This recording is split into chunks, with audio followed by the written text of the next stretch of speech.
Mars, napapasalamat ako kay Lord. Hindi mo ako nakalimutan. Wala akong masyadong maalala tungkol sa'yo. Pero kahit wala akong masyadong maalala, ramdam ko na parte ka ng buhay ko. Nahirap naman ang sakit ko.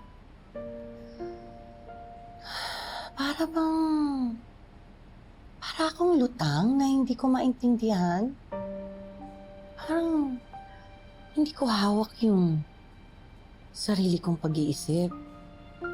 O baka naman kasi gusto ko maalala yung mga nakalimutan ko noon, kaya ganon? Pwede. Siguro yun nga yun. Mars, huwag mo na munang ipilit ngayon, ha? Pero Mars, curious lang ako, no? Ano yung pakiramdam? Mabigat. Parang ang dami kong naaalala pero hanggang dito lang. Tumatakbo sa isip ko. Pero hindi ko maipaliwanag. Dahil foggy, magulo, malabo. Katulad ng si Hazel. Nung nakita ko siya, hindi ko siya maalala eh. Parang gaya mo. Pero ramdam ko, parte rin siya ng buhay ko. Yang tumor ni Felma, it's a destiny's gift to me. Akalain mo, no? Si Felma pala ang magiging daan para makapasok ako sa buhay ni Manuel at ng mga anak niya. Bilang na ang mga araw ni Felma. Kaya kailangan mas galingan ko yung pagbabait-baitan. Dapat level up ang acting. Oh, I'm so excited. Ano kaya susuotin ko sa burol ni Felma? Ano kaya isa-shopping ko? Ano kaya dabit na ako? Basta na-excite ako. Ha? Are you seriously wishing for Velma to die? Alice, i-wish ko man o hindi, it will happen. And you know what? I feel this tumor will end the war between me and Felma.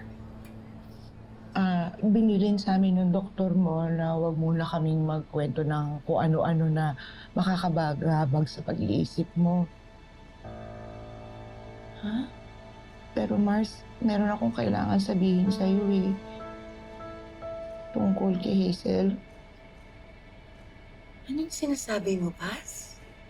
Hindi mo siya kaibigan. Ano? Mars, sorry talaga. Pero hindi ko na kaya eh, na naniniwala ka sa fake news. Mars, hindi siya mabuting tao. Hindi mo siya kaibigan.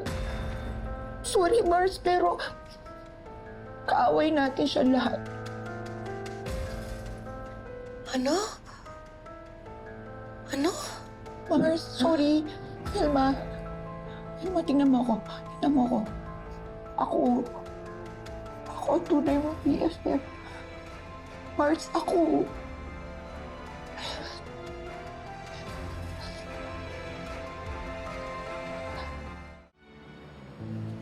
Ginang naman. Ingat na ingat kaming magkwento kay nanay, tapos kayo. Sorry na inaanak, kasi hindi talaga maatim ng puso ko na tinatawag niya yung duwende na Mars. Dahan-dahan ho na ya. Nay, gusto ko lang. Kuya. Tingin ko. Dahan-dahan, nagbukan. Ay, nice. Sus. Oh, salamat. Mga anak, alam ko naman na pinoprotektahan niyo ako. Mabuti nga sinabi sa akin Paz, na hindi ko pala kaibigan si Hazel. Actually, Nay, matagal ko na po talagang gustong sabihin sa inyo yan eh. Kaso, mas inisip po namin kung ano magiging epekto sa kalagayan niyo. Ano bang ginawa sa akin ni Hazel?